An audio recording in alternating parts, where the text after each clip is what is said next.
Students, आज हमारा जो नेक्स्ट टॉपिक है वो है आरएनए, राइबो न्यूक्लिक एसिड। इससे पहले मैं थोड़ा सा आपको बैकग्राउंड के बारे में बताने लगा हूं जो हमने प्रीवियस लेक्चर्स के अंदर पढ़ा था। इस लेक्चर से पहले हमने डीएनए के बारे में पढ़ा। डीएनए से पहले हमने न्यूक्लिक एसिड के बारे में पढ़ा।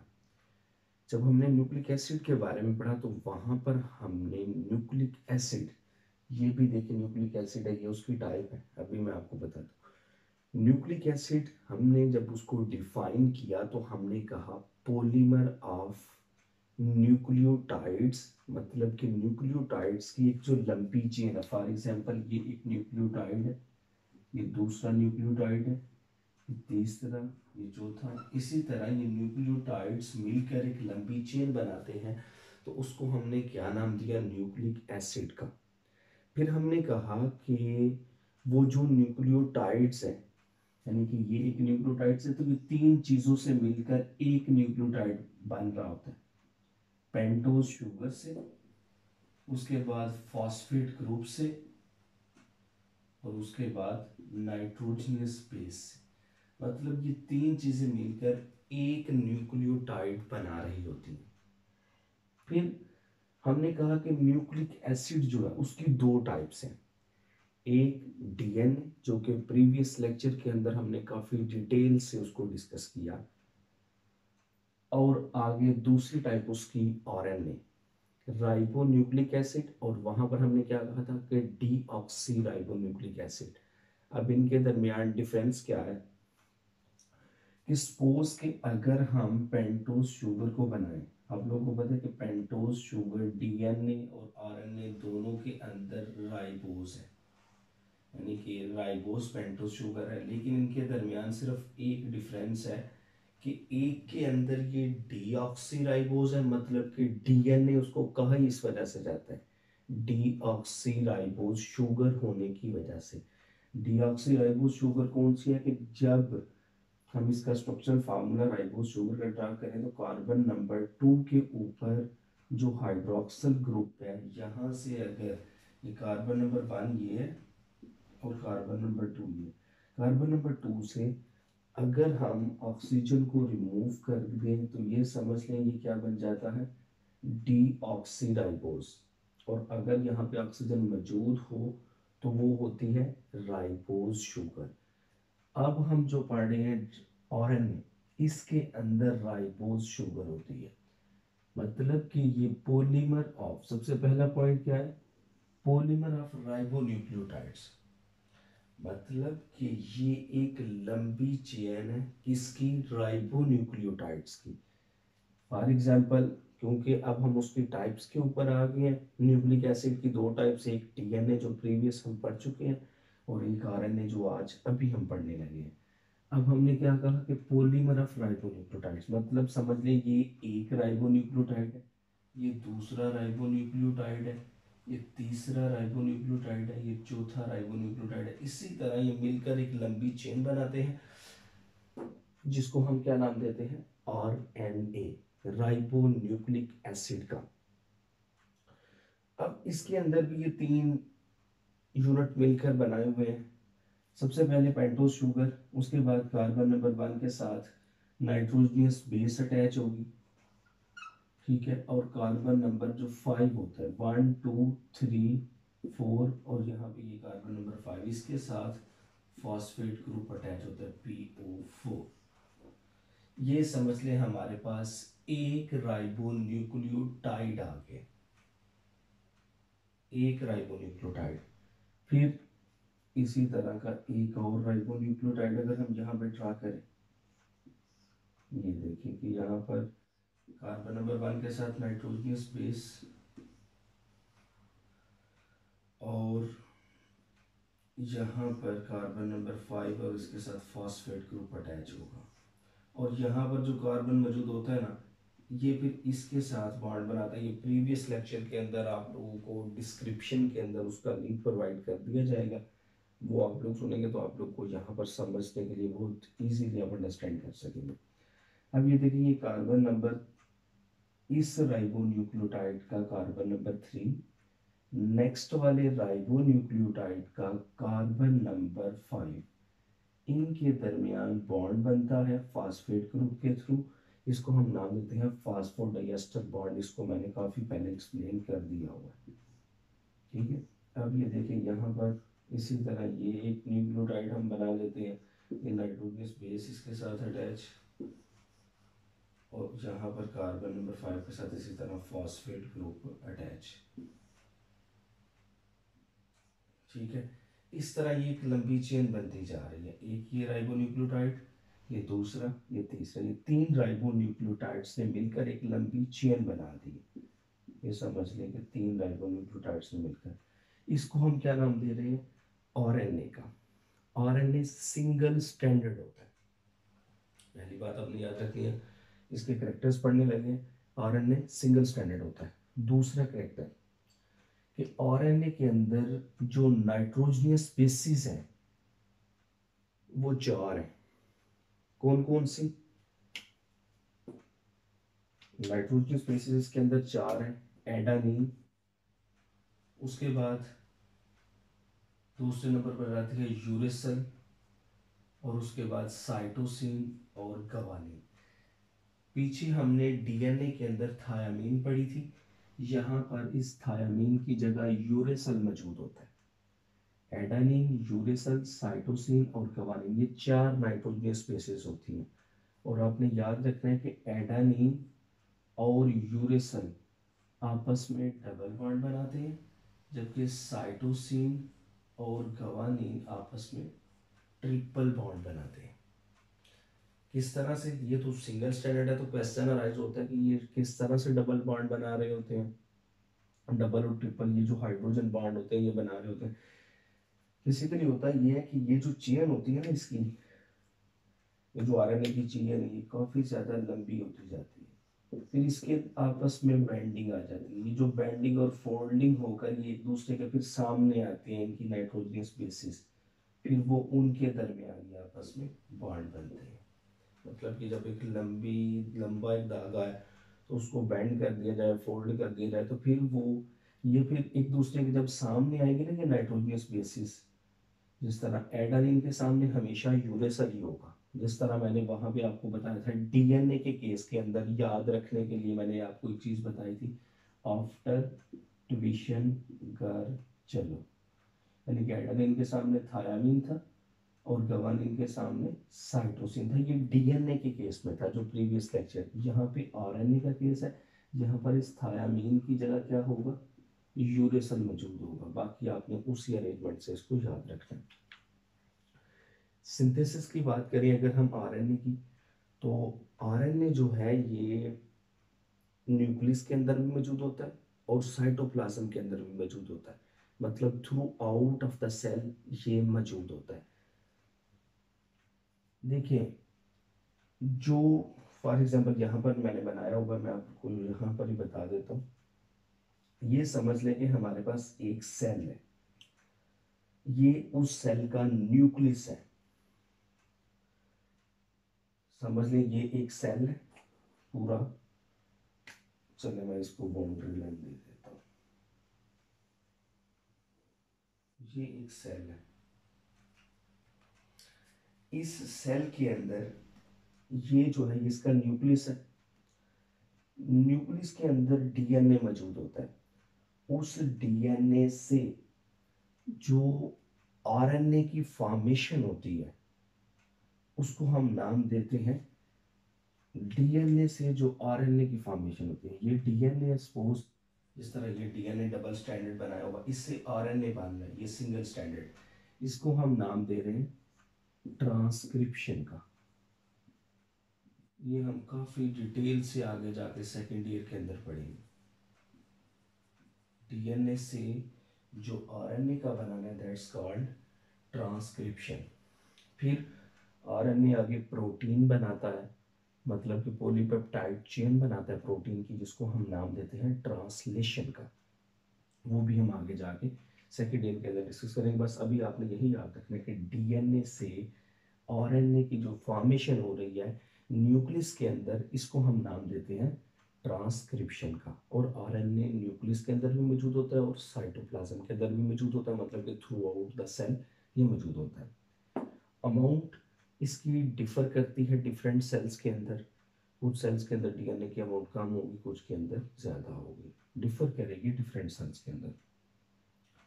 अगर इसके हम फंक्शन की बात करें तो फंक्शन जो है वो इसका फंक्शन आरएनए का ये है कि बेसिकली इसने प्रोटीन की फॉर्मेशन का काम करना होता है, मतलब कि जो प्रोटीन बनाने का काम है वो कौन कर रहा है, वो आरएनए कर रहा है। मतलब कि इसका जो मेजर फंक्शन है वो प्रोटीन सिंथेसिस का है। अब यहाँ तक ये इसके डिफरेंट कैरेक्टर्स हुए। उसके बाद आगे आ जाते हैं टाइप्स ऑफ आरएनए। आरएनए को 3 कैटेगरीज के अंदर डिवाइड किया गया है और वो डिपेंड कर रहा है कि कौन सा आरएनए कौन सा फंक्शन परफॉर्म कर रहा है। उसकी उसका जो फंक्शन है उसकी बेस पर उनको 3 कैटेगरीज के अंदर डिवाइड किया गया है। मैसेंजर आरएनए, ट्रांसफर आरएनए और राइबोसोमल आरएनए। अब हम वन बाय वन को डिस्कस करेंगे कि मैसेंजर आरएनए का क्या काम होता है, फिर ट्रांसफर आरएनए क्या है और राइबोसोमल आरएनए क्या होता है। सबसे पहले आ जाए मैसेंजर आरएनए। जब हम मैसेंजर वर्ड बोलते हैं तो उसका क्या मतलब होता है कि जो मैसेज एक जगह से दूसरी जगह पर पहुंचाने वाला होता है। तो ये मैसेंजर आरएनए भी बिल्कुल सेम काम कर रहा है, मैसेज पहुंचा रहा है। कहाँ से लेकर, ये information, take information from DNA. इसने डीएनए से इंफॉर्मेशन को पिक करना होता है, यानी कि डीएनए से ये बन रहा है ना, तो ये इंफॉर्मेशन कहाँ से ले रहा है, इस डीएनए से। ये जो डीएनए न्यूक्लियस के अंदर मौजूद वहां से ये इंफॉर्मेशन लेगा और उस इंफॉर्मेशन को ये ट्रांसफर करेगा राइबोसोमल आरएनए तक। इंफॉर्मेशन डीएनए से लेकर राइबोसोमल आरएनए को देगा ताकि प्रोटीन को बनाया जा सके। Take information from DNA to ribosomal RNA for protein synthesis. ये मैसेंजर आरएनए का काम है। और वो जो इंफॉर्मेशन होती है, अगर हम इस इंफॉर्मेशन की बात करें कि जो इंफॉर्मेशन डीएनए से वो लेकर आगे राइबोसोमल आरएनए को दे रहा है, वो इंफॉर्मेशन कोडान्स की फॉर्म में होती है। अब ये कोडान्स क्या है, यानी कि कोड्स हैं, कोड वर्ड्स हैं। और एक कोडान के अंदर 3 न्यूक्लियोटाइड्स होते हैं। आपने याद रखना है कि एक कोडान के अंदर 3 न्यूक्लियोटाइड्स मौजूद होते हैं। एक अगर कोडान है तो उसके अंदर 3 न्यूक्लियोटाइड्स हैं और 3 न्यूक्लियोटाइड्स के पास एक, ये जो 3 न्यूक्लियोटाइड्स हैं इनके पास एक अमाइनो एसिड को बनाने के लिए इंफॉर्मेशन होती है। एक अमाइनो एसिड को की फॉर्मेशन के लिए, एक अमाइनो एसिड के लिए इनके पास इंफॉर्मेशन होती है, ये 3 न्यूक्लियोटाइड्स के पास। सपोज कि हमने एक ऐसी प्रोटीन बनानी है कि जिसकी तकरीबन 1000 अमाइनो एसिड्स मौजूद हों उसके अंदर, यानी कि 1000 अमाइनो एसिड उसके अंदर मौजूद होने चाहिए। ऐसी प्रोटीन हमने बनानी कि जिसके अंदर 1000 अमाइनो एसिड हो। तो उसके लिए जाहिर सी बात है, हमें अगर हम बात करें कि एक अमाइनो एसिड है तो उसके लिए 3 न्यूक्लियोटाइड्स चाहिए। तो अगर 1000 अमाइनो एसिड होंगे तो उसके लिए जाहिर सी बात है वन को हम क्या करेंगे, 1000 को 3 से मल्टीप्लाई कर देंगे, तो मतलब 3000 हमें समझ लें कि न्यूक्लियोटाइड्स चाहिए फॉर 1000 अमाइनो एसिड के लिए। वो इस तरह से भी क्वेश्चन पूछ सकता है कि फॉर एग्जांपल कि हमें 1000 अमाइनो एसिड के लिए कितने कोडान्स की ज़रूरत होती है। तो आपको पता है एक अमाइनो एसिड एक कोडान के इक्वल होता है। ये आपने कॉन्सेप्ट याद रखना कि एक अमाइनो एसिड एक कोडान के इक्वल है, लेकिन एक कोडान के अंदर 3 न्यूक्लियोटाइड्स होते हैं। लेकिन अगर वो पूछता है कि हमें फॉर एग्जांपल हमने 1000 अमाइनो एसिड वाली प्रोटीन बनानी है, तो हमें कितनी न्यूक्लियोटाइड्स चाहिए, तो वो 3000 न्यूक्लियोटाइड्स होंगे। लेकिन अगर वो पूछता है कोडान्स कितने चाहिए, कितने, तो उसके लिए समझ लें कि अगर 1000 अमाइनो एसिड वाली लंबी प्रोटीन, इतनी लेंथ वाली प्रोटीन बनानी है, तो उसके लिए 1000 कोडान ही हमें चाहिए। ठीक है। उसके बाद 3 to 4% होता है कि टोटल आरएनए का, मतलब कि जो पूरे सेल के अंदर टोटल आरएनए है ना, उसका ये तकरीबन 3 to 4% होता है मैसेंजर आरएनए। ठीक है, यहाँ तक आप लोग को इसका क्लियर हो गया। यहाँ पर इसको ज़रा ध्यान से याद रखना कि एक कोडान के अंदर 3 न्यूक्लियोटाइड्स होते हैं, और वो 3 न्यूक्लियोटाइड्स रिस्पॉन्सिबल होते हैं एक अमाइनो एसिड के फॉर्मेशन के लिए।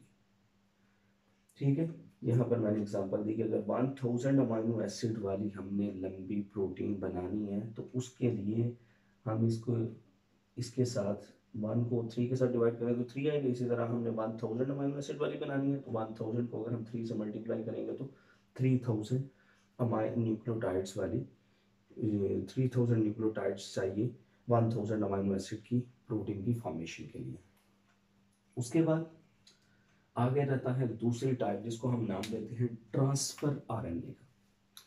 ट्रांसफर का क्या मतलब होता है, एक जगह से दूसरी जगह पर पहुंचा दे। इस तरह मैसेंजर का क्या काम हमने पढ़ा कि मैसेज कन्वे कर रहा है, मैसेज को एक जगह से दूसरी जगह पहुंचा रहा है, डीएनए से लेकर राइबोसोमल आरएनए को दे रहा है प्रोटीन की फॉर्मेशन के लिए। तो ट्रांसफर आरएनए के अंदर ये क्या कर रहा है कि ये ट्रांसफर कर रहा है, किस चीज को ट्रांसफर कर रहा है, अमाइनो एसिड्स को। मतलब कि इसने अमाइनो एसिड्स को पिकअप करना होता है और अरेंज कर देना होता है into a polypeptide chain according to the information which comes from messenger RNA. मतलब कि ये जो है pick up amino acid and arrange them into polypeptide according to the information on messenger RNA। मतलब कि ये जो मैसेंजर आरएनए से ये जो इंफॉर्मेशन आई थी, उसके मुताबिक ये अमाइनो एसिड को पकड़ेगा और अरेंज कर देगा। इसका बस इतना ही काम है कि इसने ट्रांसफर करने होते हैं अमाइनो एसिड को। आगे हम देखते हैं कि ये किस तरह से ट्रांसफर करते हैं। मैंने शॉर्ट्स ही आपको यहाँ पे डायग्राम बनाई हुई है, थोड़ा सा बताऊंगा। अभी इसको थोड़ा सा इसके इफेक्ट को पढ़ लें। इसका काम है सिर्फ अमाइनो एसिड को पकड़ना और जो इंफॉर्मेशन मैसेंजर आरएनए से आई है उसके मुताबिक उसको अरेंज कर देना। That's his work. उसके बाद 10 to 20% ये टोटल आरएनए का पार्ट होता है। फॉर एग्जांपल टोटल आरएनए में 10 to 20% ट्रांसफर आरएनए होता है। टोटल जो ट्रांसफर आरएनए है ना, ये 45 टाइप्स के हैं, यानी कि 45 है। टोटल ट्रांसफर आरएनए 45 है, और उनमें से जो 20 है, आपको पता है कि हमने 20 types of amino acid previous lectures के अंदर पढ़ी हुई। वो जो 20 टाइप्स ऑफ अमाइनो एसिड हमने पढ़ी, अगर इस बात है अमाइनो एसिड 20 टाइप्स के हैं, तो इसके अंदर जो ट्रांसफर आरएनए इनके टोटल 45 है। उन 45 में से जो 20 टाइप्स के हैं ना, वो प्रोटीन के सिंथेसिस के लिए यूज किए जाते हैं। हर ट्रांसफर आरएनए हर अमाइनो एसिड के लिए specific each transfer RNA specific for specific amino acid। Her transfer RNA her amino acid के लिए स्पेसिफिक है। उसके बाद 75 to 90 टाइप्स की जो न्यूक्लियोटाइड्स है ना, वो ट्रांसफर आरएनए के अंदर मौजूद होते हैं। मतलब कि जो एक ट्रांसफर आरएनए है उसके अंदर 75 से लेकर 90 तक न्यूक्लियोटाइड्स मौजूद हो सकते हैं। न्यूक्लियोटाइड्स आपको पता है कि बेसिक यूनिट है ट्रांसफर आरएनए का। ठीक है ना, आरएनए का बेसिक यूनिट है न्यूक्लियोटाइड। तो तकरीबन 75 to 90 टाइप के 90 जो न्यूक्लियोटाइड्स होते हैं ना, वो ट्रांसफर आरएनए के अंदर मौजूद होते हैं। यहाँ तक हमारा कंप्लीट हुआ ट्रांसफर आरएनए। आगे रहता है राइबोसोमल आरएनए। राइबोसोमल जो आरएनए ना, ये राइबोसोम का बहुत ज्यादा इंपॉर्टेंट पार्ट है, जिसको हम नाम देते हैं इंटीग्रल पार्ट ऑफ राइबोसोम। जब हम राइबोसोम की केमिकल कंपोजिशन देखें ना, तो उसमें जो 50 टाइप्स समझ लें कि 50% राइबोसोम होता है और 50% उसके अंदर प्रोटीन होती है। 50% राइबोसोम 50% प्रोटीन होती है। तो ये बहुत ज़्यादा इंपॉर्टेंट पार्ट होता है राइबोसोम का। जो आरएनए है। उसके बाद ये क्या कहता है, ये जो राइबोसोमल आरएनए है, ये समझ लें जगह प्रोवाइड कर रहा है कि जहां पर प्रोटीन की सिंथेसिस हो रही है। अभी इधर देखने लगे 80% ऑफ द टोटल आरएनए का सबसे ज्यादा जो पार्ट होता है वो समझ लें कि राइबोसोमल आरएनए ने कवर किया हुआ होता है। अब ये देखिए, सपोज कि ये हमारे पास एक सेल मौजूद है, ठीक है। एक सेकंड, इसको भी हम, ये भी सेल के अंदर ही मौजूद होता है, लिहाजा हम इसको भी इसके अंदर, सपोज कि ये एक सेल मौजूद है, एक पूरा सेल है, ये सेल का न्यूक्लियस है। अब इस न्यूक्लियस के अंदर ये डीएनए है, इस डीएनए से ये आगे आरएनए बना है, और डीएनए से आरएनए का बनना मैंने आपको बताया था कि इसको हम क्या नाम देते हैं, ट्रांसक्रिप्शन का। ये आगे सेकंड ईयर में जाके हम काफी डिटेल से इसको पढ़ेंगे। और ये जो डीएनए से आरएनए बन रहा है, इसको हम नाम देते हैं मैसेंजर आरएनए। और आरएनए आप लोगों को पता है कि ये सिंगल स्ट्रैंडेड होता है, इसका सिर्फ एक ही स्ट्रैंड होता है। ये मैसेंजर आरएनए बन गया। ये कहाँ से बना है, डीएनए से, मतलब इसने सारी की सारी इंफॉर्मेशन कहाँ से ली है, डीएनए से। अब ये जो मैसेंजर आरएनए है, ये राइबोसोमल जो आरएनए है उसके ऊपर अटैच हो जाएगा। ये देखिए, ये जो है मैंने मैसेंजर आरएनए लिखा, ये मैसेंजर आरएनए जो ब्लू कलर से शो किया, किसके ऊपर है, राइबोसोमल आरएनए के ऊपर। अब हमने क्या कहा कि जो मैसेंजर आरएनए है, ये कोडान्स की फॉर्म में इंफॉर्मेशन लेकर आ रहा होता है डीएनए से। यहां पर ये देखिए, ये कोडान्स बने हुए हैं इसके तीन तीन, हमने क्या कहा, 3 न्यूक्लियोटाइड्स। एक कोडान के अंदर 3 न्यूक्लियोटाइड्स, फॉर एग्जांपल एक कोडान ये है, एक कोडान ये है, इसी तरह एक कोडान यहाँ पर ये है, इसी तरह एक कोडान यहाँ पर ये है। ये डिफरेंट कोडान्स हैं इस मैसेंजर आरएनए के ऊपर, जो कि राइबोसोमल आरएनए के ऊपर अटैच है। अब यहाँ पर ये इंफॉर्मेशन लेकर इसके पास पहुंच गया। अब दूसरी साइड पे जो ट्रांसफर आरएनए है, इसने क्या करना है कि यहाँ पर जो अमाइनो एसिड्स मौजूद हो गए साइटोप्लाज्म वाले रीजन के अंदर, ये अब न्यूक्लियस से बाहर आ गए न्यूक्लियर पोर्स के थ्रू। यानी कि यहाँ पर ये जो न्यूक्लियस है ना, इसके अंदर छोटे छोटे से सुराख होते हैं, उनके थ्रू ये आरएनए बाहर निकल आता है। आरएनए बाहर आ गया, मशीन ये राइबोसोमल आरएनए के ऊपर अटैच हो गया। अब यहाँ पर ये देखें कि ये क्या है, ट्रांसफर आरएनए। ट्रांसफर आरएनए के ऊपर ये क्या मौजूद है, ये अमाइनो एसिड मौजूद है। और यहाँ पर ये जो है, ये एंटी कोडान मौजूद है। आपने इसको याद रखना है कि मैसेंजर आरएनए के ऊपर कोडान्स मौजूद होते हैं, जबकि जो ट्रांसफर आरएनए है उसके पास उस कोडान्स के एंटी कोडान्स मौजूद होते हैं। ट्रांसफर आरएनए के पास एंटी कोडान्स मौजूद है, ये जो है। अब इसने क्या करना है कि ये एंटी कोडान यहाँ पर आएगा, यहाँ पर आकर इसने इसके साथ इसको अटैच कर देना। सपोज के मैं यहाँ पर इसको, ये इसके साथ अटैच हो जाएगा आकर। ये जो एंटी कोडान है, जब ये इस तरह से इसके साथ अटैच होगा यहाँ पर, तो ये इसके साथ अमाइनो एसिड अटैच है। उसके बाद कोई दूसरा ट्रांसफर आरएनए आएगा, वो भी इसी तरह आकर यहाँ पर अटैच हो जाएगा अपने एंटी कोडान्स के साथ यहाँ पर, और ये अमाइनो एसिड। अब जब दूसरा ट्रांसफर आरएनए आकर अटैच होगा on the surface of the messenger RNA, तो यहाँ पर ये वाला जो बॉन्ड होता है ना, इस अमाइनो एसिड का ट्रांसफर आरएनए के साथ, ये ब्रेक डाउन होगा और इसके साथ इसका बॉन्ड बन जाएगा।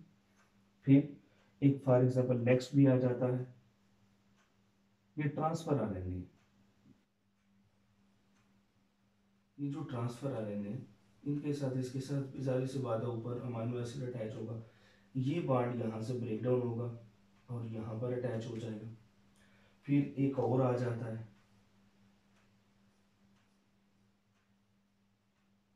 ये इसके साथ अटैच हो जाएगा, यहाँ पर ये इसके साथ, और यहाँ से बॉन्ड ब्रेक डाउन हो जाएगा। अब ये देखें, ये एक लंबी चेन बन गई है और इसी चेन को हम नाम दे रहे हैं पॉलीपेप्टाइड चेन का। डीएनए से जो आरएनए की फॉर्मेशन थी उसको हम नाम देते थे ट्रांसक्रिप्शन का, और फिर उस आरएनए से प्रोटीन यानी कि पॉलीपेप्टाइड चेन की फॉर्मेशन, इसको हम नाम देते हैं ट्रांसलेशन का। और ये सारा जो प्रोसेस, यानी कि हमारे पास ये प्रोटीन की एक चेन मिल गई ना, हमारे पास पॉलीपेप्टाइड चेन आ गई, तो इसको ही हम नाम दे रहे हैं। हमने क्या कहा था कि फंक्शन ऑफ आरएनए क्या है? प्रोटीन की सिंथेसिस करना, प्रोटीन की चेन को बनाना। ये जो पॉलीपेप्टाइड चेन की फॉर्मेशन है from messenger RNA, that's called translation. तो जिस तरह डीएनए से आरएनए की फॉर्मेशन क्या थी? ट्रांसक्रिप्शन। तो आरएनए से आगे पॉलीपेप्टाइड चेन की जो फॉर्मेशन है, दैट्स कॉल्ड ट्रांसलेशन।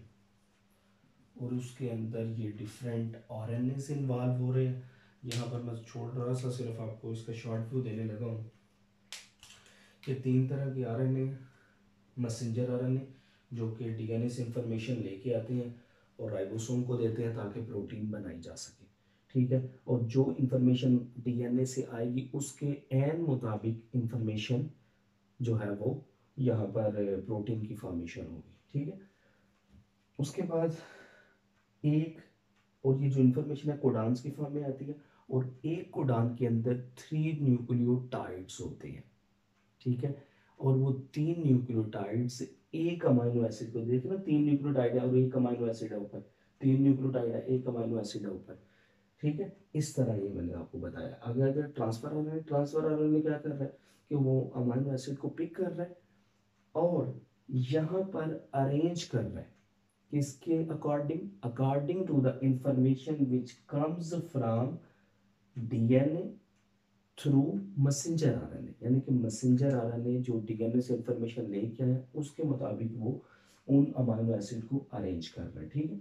उसके बाद राइबोसोमल आरएनए, तो राइबोसोमल आरएनए साइट प्रोवाइड कर रहा है, मतलब कि फैक्ट्री है एक के जहाँ पर ये वो पॉलीपेप्टाइड चेन की फॉर्मेशन हो रही है। तो ये था आज का आपका टॉपिक। इसमें अगर कोई क्वेश्चन है तो वो आप लोग पूछ सकते हैं।